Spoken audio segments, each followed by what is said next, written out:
फिर दिन हुआ,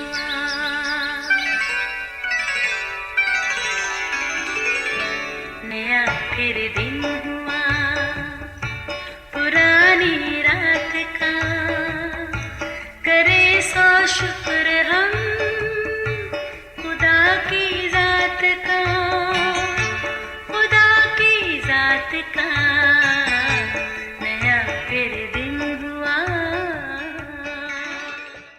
आज की आयत। कोई आदमी दो मालिकों की खिदमत नहीं कर सकता, क्योंकि या तो एक से अदावत रखेगा और दूसरे से मोहब्बत, या एक से मिला रहेगा और दूसरे को हकीर जानेगा।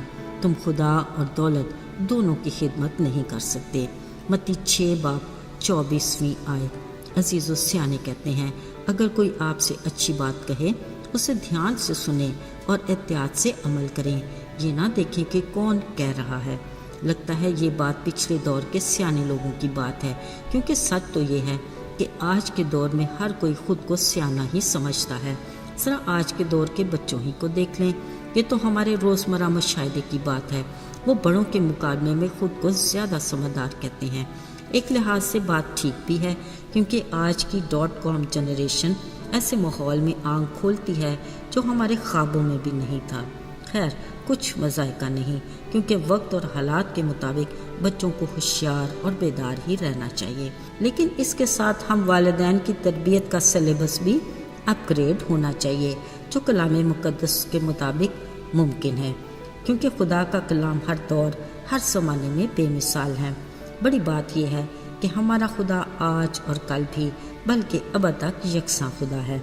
अजीज़ो, अगरचे यीशु मसीह का ज़मीनी दौर मुख्तसर सही, मगर उनका हर कौल और फ़ेल हम इंसानों के लिए सबक आमूज़ है। ज़रा सोचिए, तरह तरह की बीमारियों में मुब्तला सेहत याबी पर किस कदर खुश होते होंगे।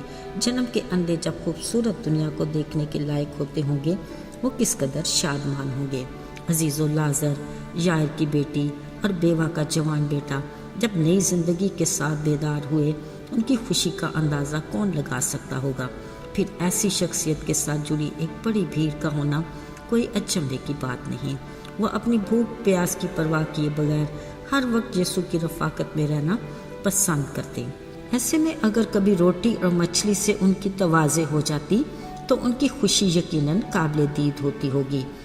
मगर इन सारे कामों के साथ वो लोगों की तालीम और तरबियत को किसी सूरत भी फरामोश नहीं करते थे, क्योंकि उनकी इखलाकी तरबियत, किरदार और शख्सियत की तामीर यीशु की खिदमत का लाजमी जुज़्व होता।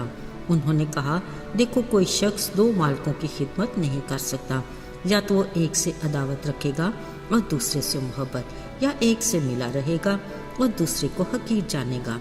अजीज़ो, ज़रा गौर कीजिए, ये हमारी ज़िंदगी की ऐसी हकीकत है जिसको कोई भी नहीं छुटला सकता। ये इंसानी फितरत के ऐन मुताबिक है और सदाकत भी इसी में है। फिर यीशु ने बड़े पते की बात कही कि इसी तरह तुम खुदा और दौलत दोनों की खिदमत नहीं कर सकते। वैसे में उस दौलतमंद जवान को फरामोश नहीं किया जा सकता जिसने यीशु के पास आकर कहा कि मैं क्या करूं कि नजात और हमेशा की ज़िंदगी पाऊं। उसने अपनी सफाई में ये भी कहा कि मैं हर वो काम करता हूं जिसका हुक्म खुदा ने दिया है। अजीज़ो, यीशु इस नौजवान के नजात और हमेशा की ज़िंदगी पाने की राह में हर रुकावट को जानते थे, इसलिए उन्होंने कहा, अपना सब कुछ गरीबों को दे और मेरे पीछे हो ले। ओहो, ये बात उसके मन को ऐसी लगी कि वो गमगीन सा हो गया, क्योंकि वो दौलतमंद था। कलाम मुक़द्दस से तस्दीक नहीं होती कि उसने ऐसा ही किया जैसे यीशु ने उसे कहा। बात वाज़ेह है कि वो अपनी दौलत के बायस निजात और हमेशा की ज़िंदगी जैसी अनमोल बरकत से महरूम हो गया।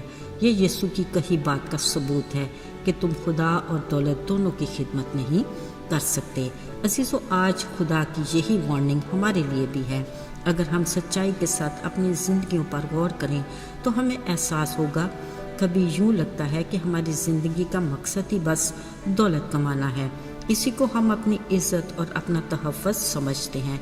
बिलाशुबा दौलत का हसूल ऐसा सहर है जिसका असीर होकर इंसान ये तक भूल जाता है कि दौलत कमाने का जायज़ और नाजायज़ तरीका क्या है। मगर याद रहे, इसके बारे में खुदा का कलाम वाज़ेह है कि खुदावंद ही की बरकत दौलत बख्शती है اور وہ اس کے ساتھ دکھ کو شامل نہیں کرتا۔ عزیزو، خیال رہے اگر ہماری دولت خدا کی برکت ہے تو ہمیں اسے اس کی برکت تک ہی محدود رکھنا چاہیے، پر اگر اس دولت کی اہمیت برکت دینے والے سے بڑھ جائے گی تو یہ خدا سے دوری کی وجہ بھی بن سکتی ہے اور ہمارے دکھ کا باعث بھی۔ آئیے دعا کریں۔ آسمان اور زمین کے خالق اور مالک، تیری تعریف ہو کیونکہ فقط تو ہی تعریف اور عزت کے لائق ہے۔ تیرا شکر ہو کہ تیرے وعدے ہمارے لیے سرسبز پتوں کی مانند سدا بہار ہیں۔ ہمیں اپنے وفادار بنا تاکہ ہم تیری یہ برکات حاصل کرنے کے لائق ہوں۔ ہمیں ہر اس خواہش اور آزمائش سے بچا جو تیری رفاقت میں حائل ہوتی ہے۔ یسوع کے بابرکت اور مبارک نام میں مانگتے ہیں، آمین۔